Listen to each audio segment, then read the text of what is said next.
wabarakatuh. Pemirsa Prima TV mendapat lagi lawan Ulun Langi Wardana yang akan mengawali hubungan membahas seputar keagamaan, tentunya dengan narasumber yang berbeda-beda setiap minggunya dalam program Cerminan Hati Menuju Jiwa. Sahabat Nabi Muhammad SAW bagian pertama. Narasumber yang sama juga, Zulfikar Aceh, yang alhamdulillah beliau telah hadir bersama kita pada saat ini. Kita sapa dulu nih ya. Assalamualaikum warahmatullahi wabarakatuh.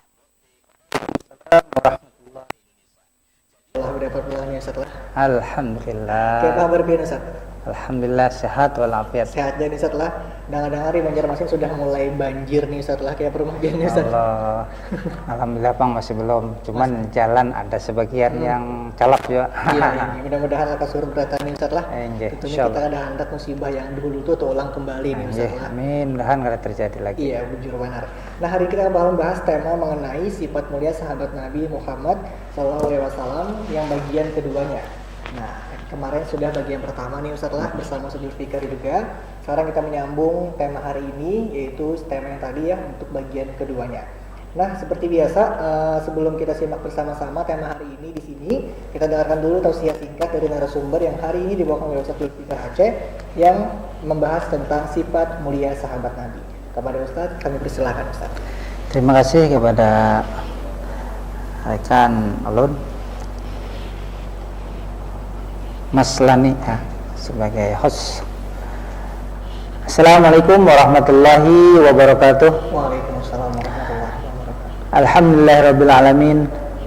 Nahmaduhu wa nusalli wa nusallimu ala rasulihil karim wa ala alihi wa sahbihi ajmain, amma ba'du.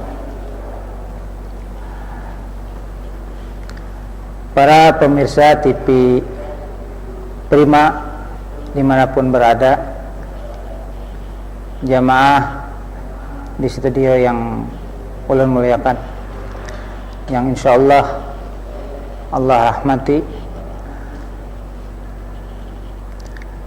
puji syukur kehadirat Allah Subhanahu wa ta'ala. Pada hari ini kita bisa bersua kembali, bertatap muka walaupun di layar kaca. Salawat serta salam tak lupa kita curahkan kepada baginda kita Nabi besar Muhammad sallallahu alaihi wasallam. Pada hari ini insyaallah kita kembali mengkaji keutamaan sifat-sifat sahabat radhiyallahu anhum, sahabat-sahabat Nabi Muhammad sallallahu alaihi wasallam. Sesungguhnya Allah Subhanahu wa ta'ala meletakkan kebahagiaan pada seseorang baik di dunia maupun di akhirat. Khususnya di dunia yang sekarang kita rasakan adalah hanya dalam amal agama.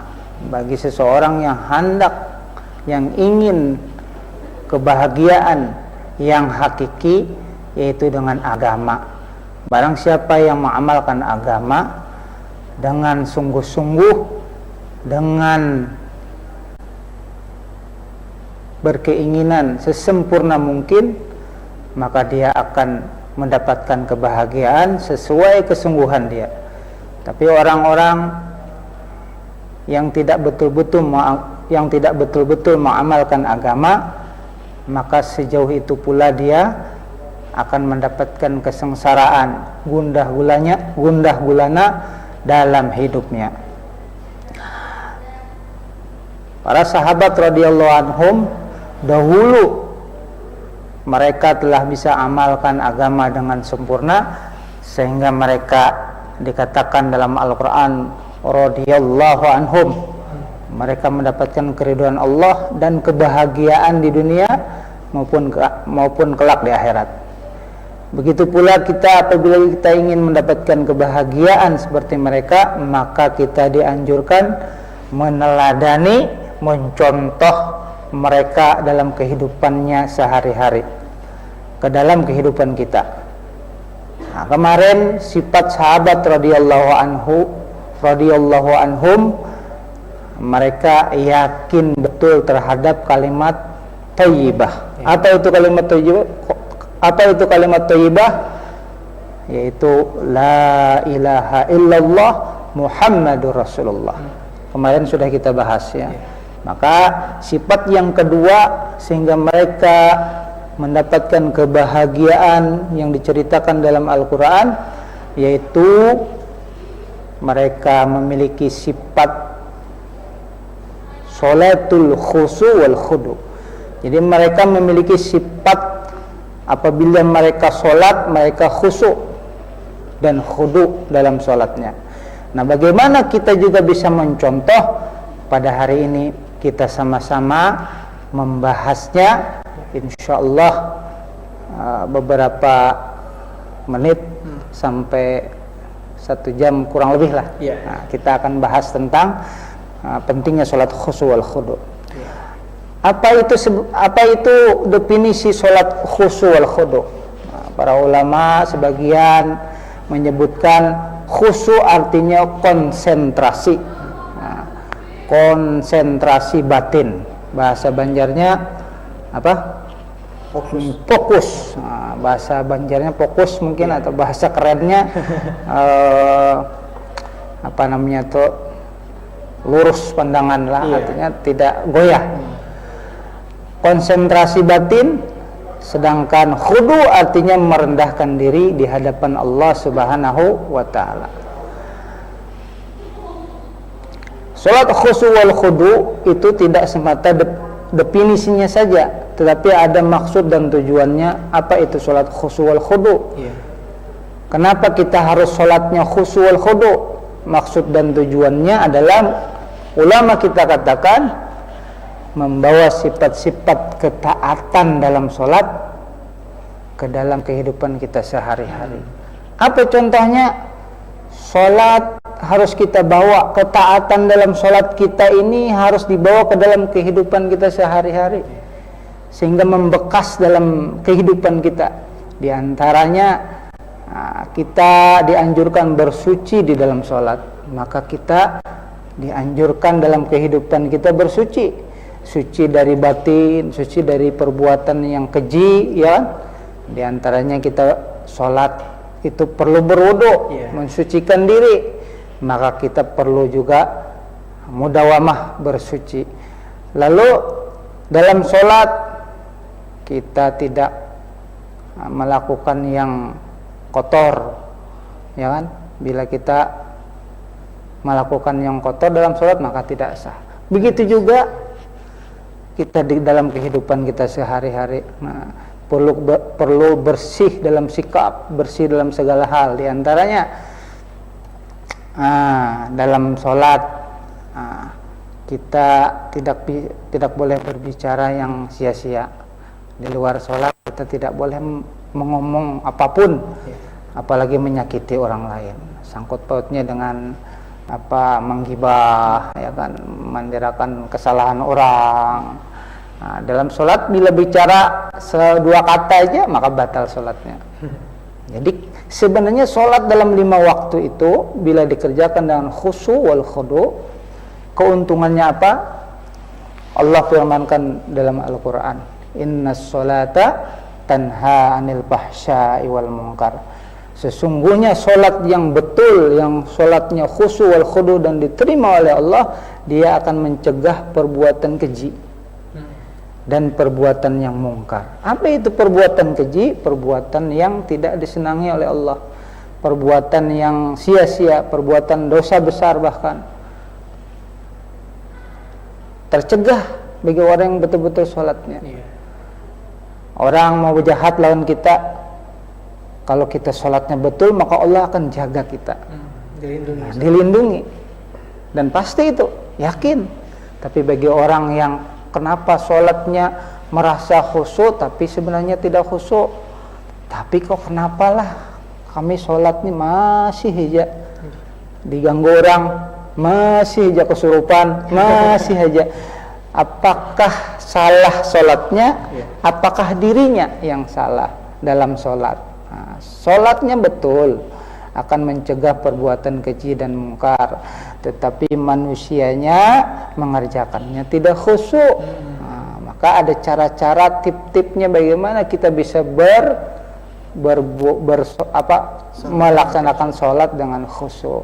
Maka pada hari ini insya Allah kita bahas bagaimana bagusnya supaya sholat kita khusyuk dan khudu dan diterima oleh Allah Subhanahu wa taala. Insya Allah. Jadi sangat penting sebenarnya tema hari ini itu yang kedua nih Ustaz lah, supaya bisa meraih sholatul khusyuk wal khudu nih Ustaz lah. Karena setiap hari itu terutama umat muslim nih beribadah setiap hari Ustaz lah. Sholat itu kewajiban 5 waktu dari subuh sampai Isya setelah 5 waktu, dan kita perlu sekali nih untuk bisa bagaimana caranya supaya kita ini fokus untuk sholatnya setelah misalnya kayak tidak memikirkan apa-apa, lagi sholat mungkin mikirkan dedayan, setelah kompor belum mati, betul. yang malah pada fokus nih setelah. Nah baik, tadi ada beberapa tips kata Ustadz, tapi nanti mungkin kita akan bahas lebih lanjut tipsnya. Dan Yayasan Buhan Pian yang hendak bergabung di tema hari ini yaitu sifat sahabat Nabi Muhammad SAW bagian kedua bersama Ustadz Zulfikar Aceh. Bisa benar tinggal kirim pertanyaan Buhan Pian ke nomor Prima TV di 0811 5176, dan kalian juga bisa menelpon langsung nomor tersebut tapi bukan lewat telepon WhatsApp ya, menggunakan telepon biasa saja dan juga menggunakan pulsa. Baik, jangan kemana-mana, kita akan balik lagi setelah jeda iklan. Jangan kemana-mana, tetap bicara dengan hati penyejuk jiwa. Baik, terima kasih masih bersama kami dalam program Dengan Hati Penyejuk Jiwa hari ini bersama Ustadz Zulfikar Aceh yang membahas tema mengenai sifat mulia sahabat Nabi Muhammad SAW bagian kedua, yaitu bersifat mencapai sholatul khusyuk wal khudu nih setelah. Karena itu penting banget juga buat kita, penting benar bagi buhan kita berataan supaya bisa mendapatkan makna sebuah sholat yang merupakan kewajiban dari kita semua. Dan tentunya tadi Ustaz sudah bilang juga tadi bahwa sholat itu bisa mencegah perbuatan keji dan mungkar nih Ustaz lah. Tapi ngomong-ngomong nih, kita sudah memasuki sesi tanya jawab jadi bersama Buhan Pian.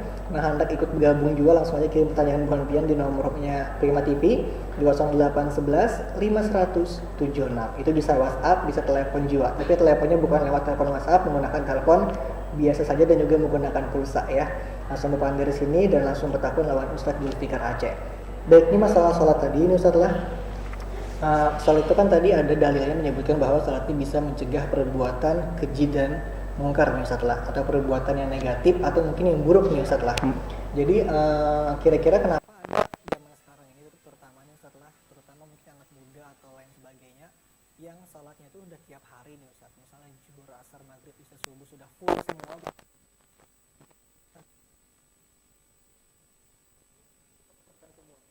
Beberapa itu masih membuat atau melakukan kerjaan yang keji.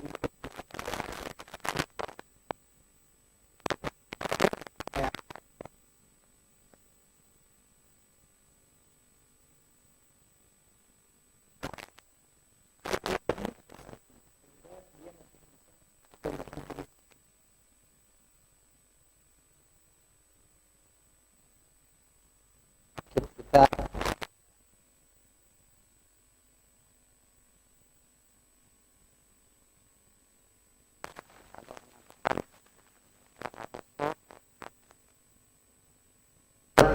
rusak, maka seluruh amal akan rusak. Nah, di antaranya sholat khusyuk yang perlu diperhatikan. Banyak di antara orang yang sholat tapi tidak mendapatkan apa-apa. Iya. Saja.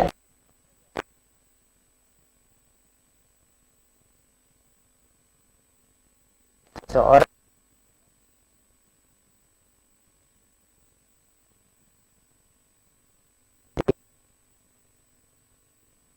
Allah dalam sholat khusyuk bahwa sifat ketaatan di dalam sholat itu, taatnya di dalam sholat dibawa juga ke dalam kehidupan kita sehari-hari.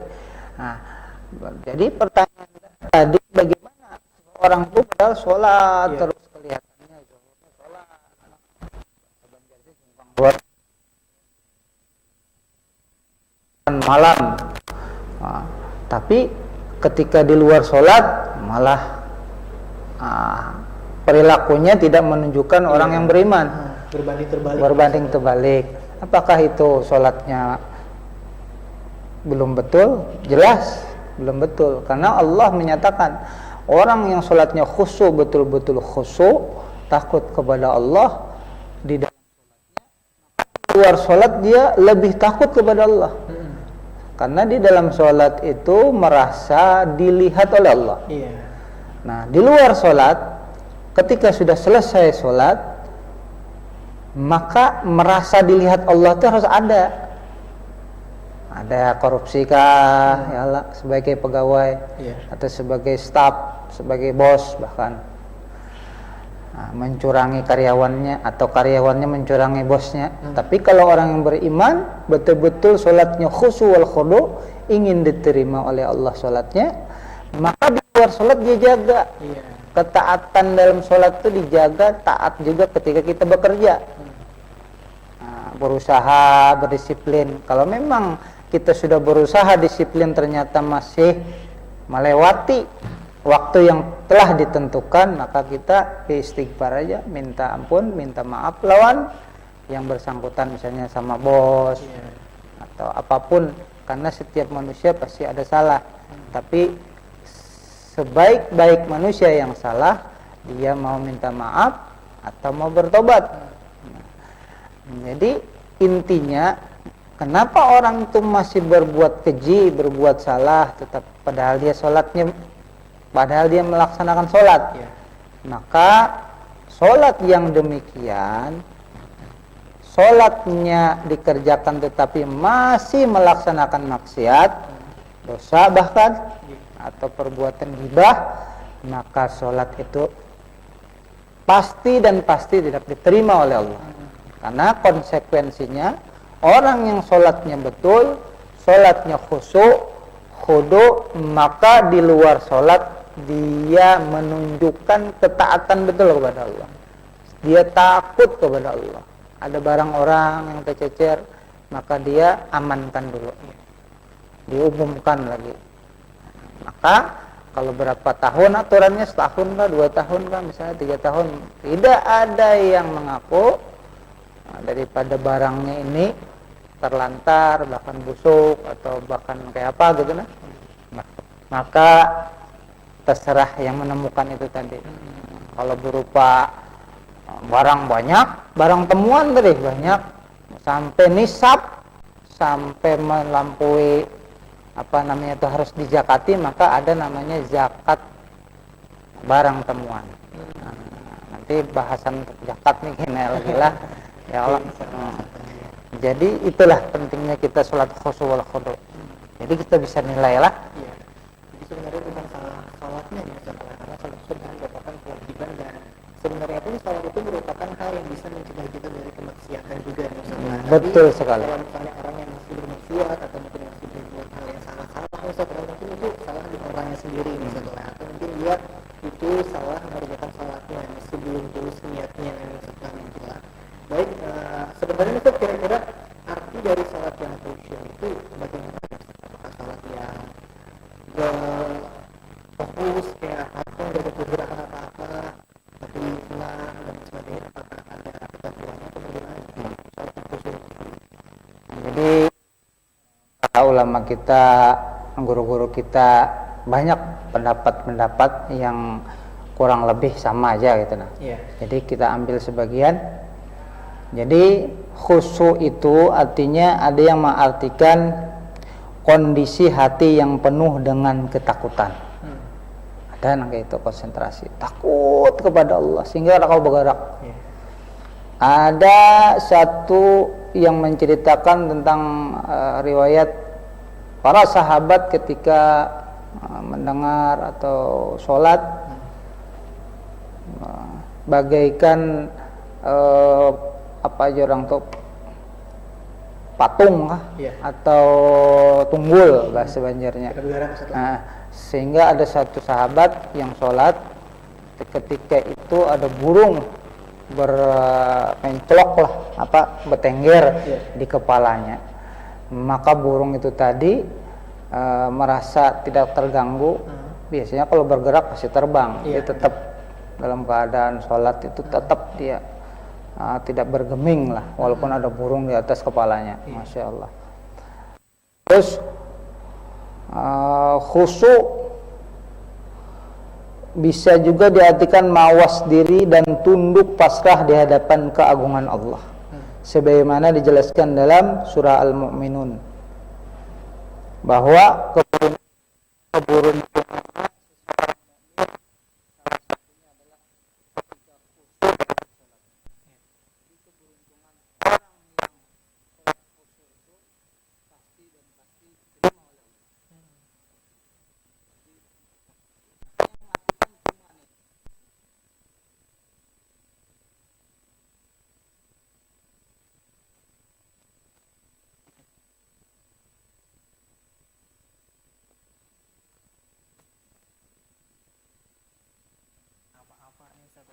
bahkan sampai kalau ibaratnya ada burung mungkin tersebut tidak bergerak.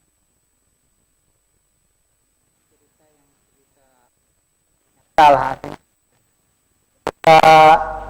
ada gempa lah, ada seseorang melihat di YouTube tuh benar-benar khusyuk, ada gempa, ada tsunami, tatap aja dia berdiri, yang lainnya bukan yang lainnya lari pada kemana, tapi dia tetap yakin kepada Allah. Bahkan dia selamat. Orang anak muda itu salam itu sudah menampakkan bahwa ketika Allah menampakkan kekuasaannya. Orang yang sholat di dalam masjid itu justru yang selamat, yang keluar justru pada mati. Yang melahirkan diri justru pada mati, kan aneh. Itulah kekuasaan Allah. Itu rasanya nggak salah di Aceh itulah. Nah, waktu musibah tsunami hari. Jadi sholatul khusyu wal khudu sangat dianjurkan, benar diusahakan. Karena sholat khusyu wal khudu itu akan memberikan pertolongan kepada kita. Dalam Al-Quran disebutkan wasta'inu bis sabri was shalah wa innaha lakabiratun illa 'alal khashiin. Jadi carilah pertolongan Allah dengan apa? Dengan sabar dan sholat. Jadi apabila kita terkena gundah gulana, ya Allah, terkena musibah, ujian, kadang-kadang dalam keluarga, anak lah bikin onar ini itu, pusing kepala mikirkan, belum hutang bini, hutang ini, keluarga kadang-kadang mengeluh kepada kita. Maka kita sudah pusing keadaan kita aja, banyak masalah, keluarga pulang ada masalah, bingung, aduh, stres ibaratnya nih. Tapi bagi orang beriman ada obatnya. Wasta'inu bis sabri was shalah.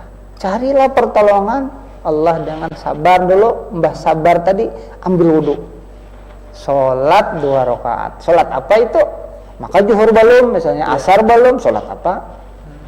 Maka sholat sunnah 2 rakaat. Mintalah Allah, ya Allah, banyak para permasalahan ulun aja belum selesai, datang pulang keluarga. Maka orang yang beriman tetap tenang, tumaninah, tenang dalam hati. Allah selesaikan. Maka insya Allah yakin betul orang yang khusyuk itu akan diselesaikan permasalahannya oleh Allah dengan sholat. Kenapa? Dijanjikan dalam Al-Quran wasta'inu bis sabri was shalah wa innaha, dan sesungguhnya sholat itu akan berat sebenarnya oleh siapa?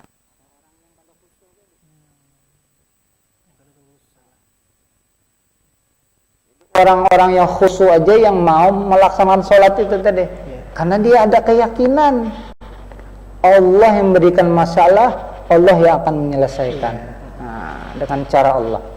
Jadi khusyuk tadi bisa yakin kepada Allah nih setelah pokoknya kayak udah lepaslah beratan Allah aja gini, mengurusnya beratan nih setelah baik, masya Allah. Nah kadang ada yang lucu nih saat di kehidupan ini mungkin yang sering sekali kami dengarin setelah, kayak misalnya ada orang yang beranggapan bahwa hati kita nih cukup baik aja gitu nah Ustaz, meskipun kada sholat ya aku baik, orang baik gitu nah, kayak sedekah jalan aja, baiklah orang jalan aja, tapi kada sholat ya kada apa-apa ibaratnya, daripada aku sholat tapi hati kada baik ya. Kira-kira menurut Ustaz bagaimana pendapat atau opini seperti ini Ustaz? Sungguh keliru.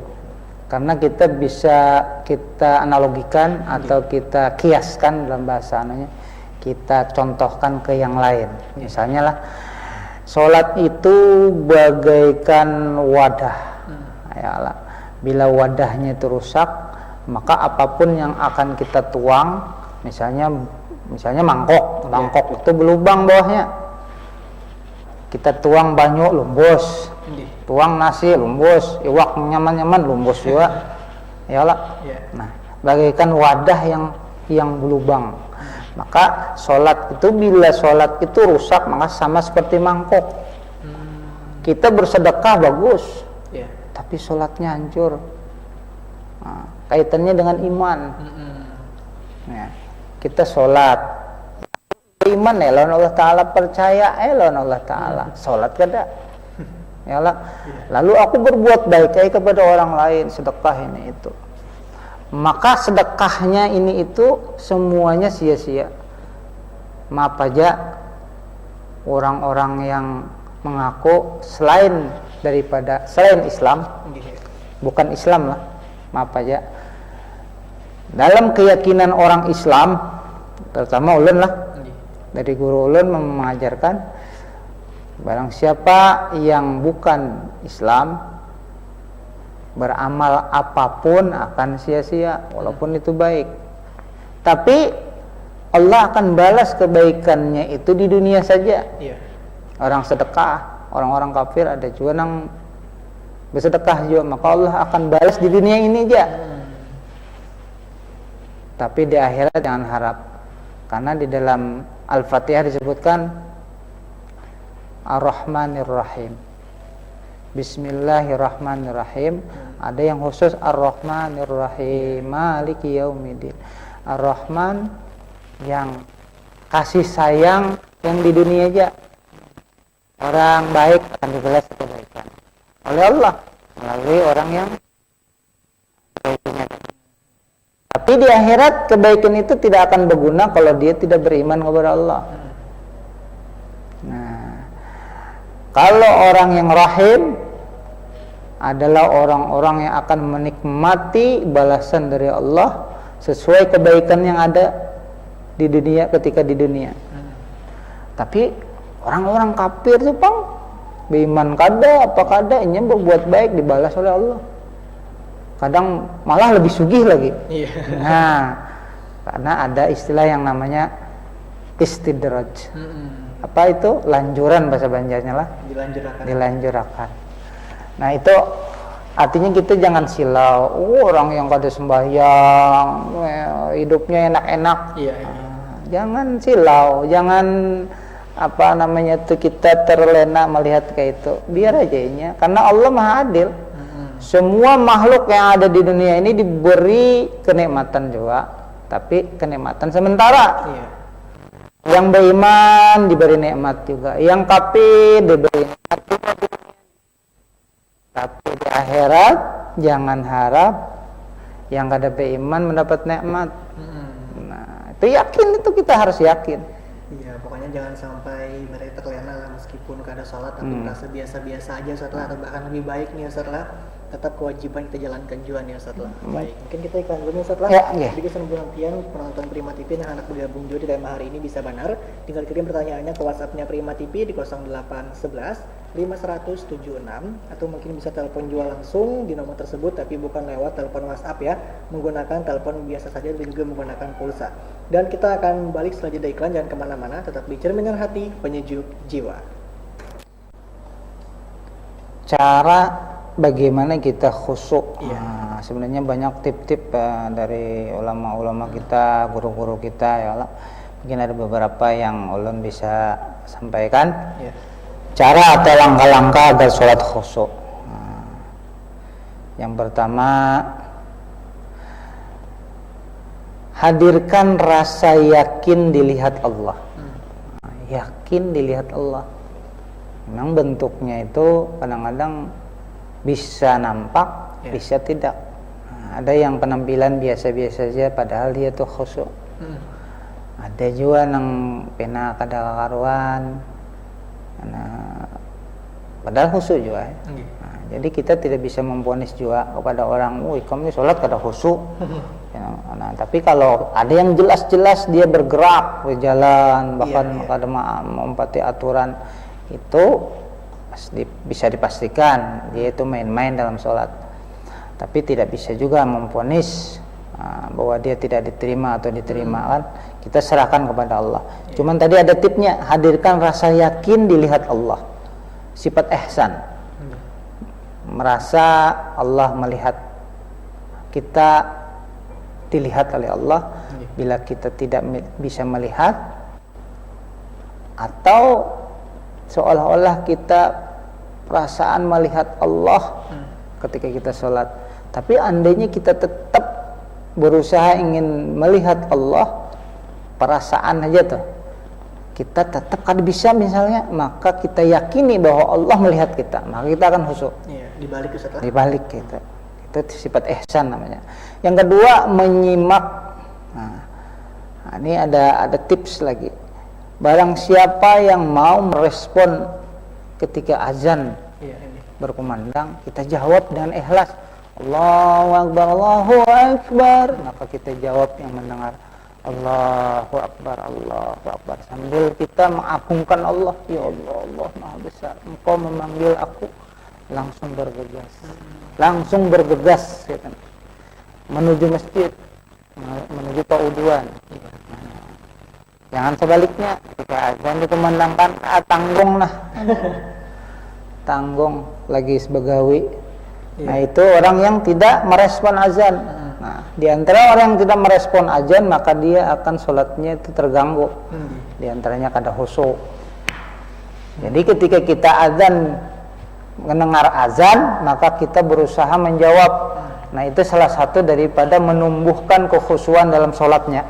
Nah, yang ketiga, wudu yang sesempurna mungkin dan tidak boros pada air. Nah, ini sudah kita kada mewakaf, sudah kita tidak menyumbang kepada masjid, kita boros-boros membuang air.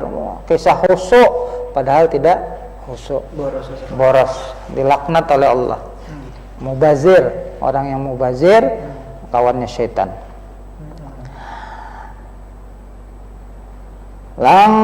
Terus seterusnya, tidak dalam keadaan menahan BAB. Apa itu BAB? Buang air besar. Itu kalau memang hendak buang air besar, buang aja sebelum sholat, sebelum berwudu. Bila ditahan, maka ketika sholatnya kadang-kadang itu yang mengolah kita kada khusyuk. Nah, orang tenang, dia ke kanan, ke kiri menahan nih. Hendak kantut lah, hendak apalah, biasanya gitu loh. Nah, maka usahakan itu diselesaikan dulu BAB-nya. Yang kelima yaitu pahami makna sholat. Itu yang paling penting. Allahu Akbar, Allah Maha Besar. Tapi jangan mentang-mentang Allahu Akbar, Allah Maha Besar. Tadi Allahu Akbarnya kada dibaca Allah Maha Besar aja kayak ini. Orang Allahu Akbarnya kada ingat lagi Allahu Akbarnya, ingat artinya aja kesalah juga itu. Jadi mengingatnya itu di dalam hati aja. Meresapi, menghayati aja orang lah. Allahu Akbar, pian paling gana ya Allah. Pian paling gana ya Allah dalam hati nih. Allah Maha Besar. Maka kita yang paling lemah di hadapan Allah, sehingga kita takutan kepada Allah. Maka dengan takutan tadi kada mau bergerak maksudnya tidak sesuai dengan ketentuan sholat tadi. Nah, jadi pahami bacaan sholat, Bismillah, Al-Fatihah diusahakan dibaca, dipahami, dipelajari apa maksud Fatihah itu. Nah, bila kita tahu sampai sempurna bacaannya itu subhanallah. Nah, diantaranya ada juga yang ada paham tapi nya khusyuk, ada juga. Tapi kebanyakan orang yang paham itu khusyuk. Bagaimana cara memahami? Banyak cara, belajar, datangi guru, kada bisa kan. Banyak membaca. Iya, baik. Jadi kita perlu memahami bacaan juga nih Ustaz. Yang paling penting adalah dakwahkan pentingnya sholat khusyuk wal khudu. Bicarakan pentingnya sholat khusyuk wal khudu. Ayo, kalau kita bicarakan, orang lain nak paham kada, yang penting yang berbicara ini yang paham. Siapa yang berbicara? Kita sendiri, sama tetangga, sama keluarga kita. Iya. Sholat khusyuk wal khudu penting. Penting. Sebenarnya bukan memadahi orang, tapi memadahi diri kita. Iya. Nah, bila kita sholat khusyuk pasti diterima. Kalau tidak khusyuk pasti ditolak oleh Allah. Rugi tidak? Rugi. Paham? Maka yang berdahulu melaksanakan khusyuk yang bicara tadi. Iya. Iya, kadang orang yang menyampaikan itu adalah orang yang paham ya, Yang Ustaz. paham. Cara kita supaya bisa paham itu adalah dengan cara belajar lalu menyampaikan ke orang lain juga nih Ustaz lah. Iya. Baik, Masya Allah. Ini mungkin kalau kita bahas lagi nih panjang nih Ustaz lah Panjang. temanya, karena tema hari ini berbobot sekali, tapi karena masalah waktu juga nih Ustaz lah. Masya Allah. Jadi kita kepotong lagi dan mungkin ini kita akan lanjutkan lagi ke episode berikutnya mungkin nanti Ustaz lah, insya Allah nih Ustaz lah. Nah mungkin sebelum menutup nih Ustaz, bolehkah Pian membacakan atau menyampaikan kesimpulan dari Pian, pesan-pesan kepada penonton nih Ustaz, silakan. Ya. Jadi mungkin menambahkan saja Iya.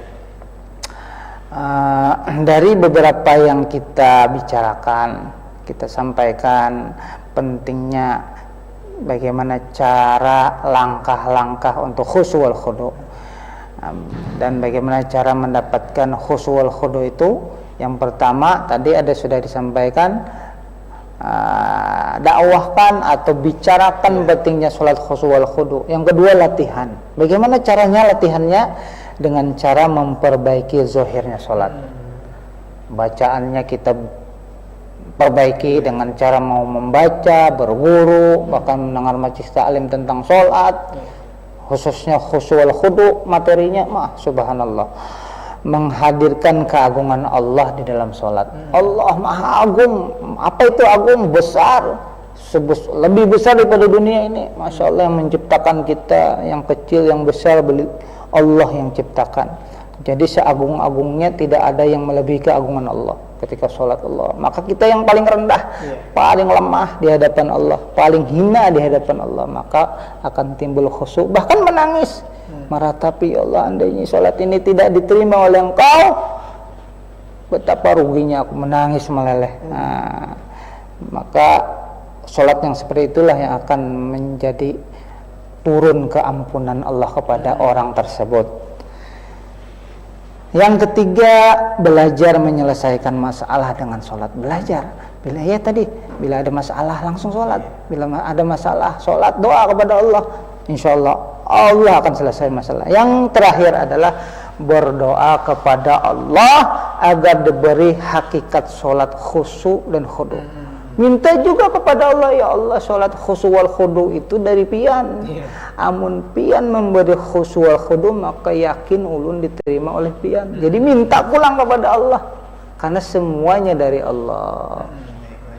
Itu kita bisa mengaplikasikan dalam kehidupan kita masing-masing ya Ustaz lah, terutama betul. sholat itu penting sekali ya Ustaz lah, karena merupakan kewajiban kita semua, terutama kalau selain sholat wajib, sholat sunnah pun juga ada nih Ustaz lah. Betul sekali. Materi hari ini bisa menjadi solusi kita untuk bisa kedepannya lebih fokus lagi atau lebih khusyuk lagi dalam melaksanakan ibadah wajib dan sunnah kita semua nih Ustaz lah. Boleh kita membacakan doa Ustaz sebelum kita menutup program hari ini supaya sama berkah ya Ustaz. Silakan. Insyaallah. Mari jamaah yang ada di rumah, mungkin pemirsa yang menyaksikan acara pada hari ini, sama-sama kita berdoa kepada Allah, terutama minta kekhusyuan dalam sholat kita, sehingga sholat kita yang selama ini kita laksanakan diterima oleh Allah, dan yang akan datang mudah-mudahan kita dipanjangkan umur dalam rangka beramal soleh. Allahumma shalli ala sayyidina Muhammad fil awwalin wa ala sayyidina Muhammad fil akhirin. Assalamu radhiyallahu tabaraka wa ta'ala an salatina ashabi Rasulillah ajmain. Amin ya Allah ya rabbal alamin. Allahumma yassir lana umurana ma'a rahatil qulubina wa abdalina was salamati wal afiyati fi dinina dunyana. Allahumma ja'alna muqimas shalah min dhurriyyatina. Allahumma ja'alna jam'ana hadza jam'an maghfura wa tafarruqana min ba'dihi tafarruqan ma'suma. Rabbana atina min ladunka rahmah wa hayyi' lana min amrina rasyada. Rabbana atina fid dunya hasanah وفي الآخرة حسنة وقنا عذاب النار وصلى الله على سيدنا محمد بفضل سبحان ربك رب العزة عما يصفون سلام على المرسلين والحمد لله رب العالمين تقبل الله منكم minna wa minkum taqabbal ya karim. Terima kasih banyak telah kembali sini Ustaz lah. Semoga kita bisa bertemu kembali di episode selanjutnya lagi nih Ustaz lah. Insyaallah. Baik, semoga bisa Prima TV juga terima kasih banyak telah menonton dan jangan lupa saksikan terus Cerminan Hati Penyejuk Jiwa setiap hari Senin live jam 3 sampai jam 4 sore hanya di Prima TV. Dan kami pamit sampai jumpa. Wassalamualaikum warahmatullahi wabarakatuh. Waalaikumsalam warahmatullahi wabarakatuh.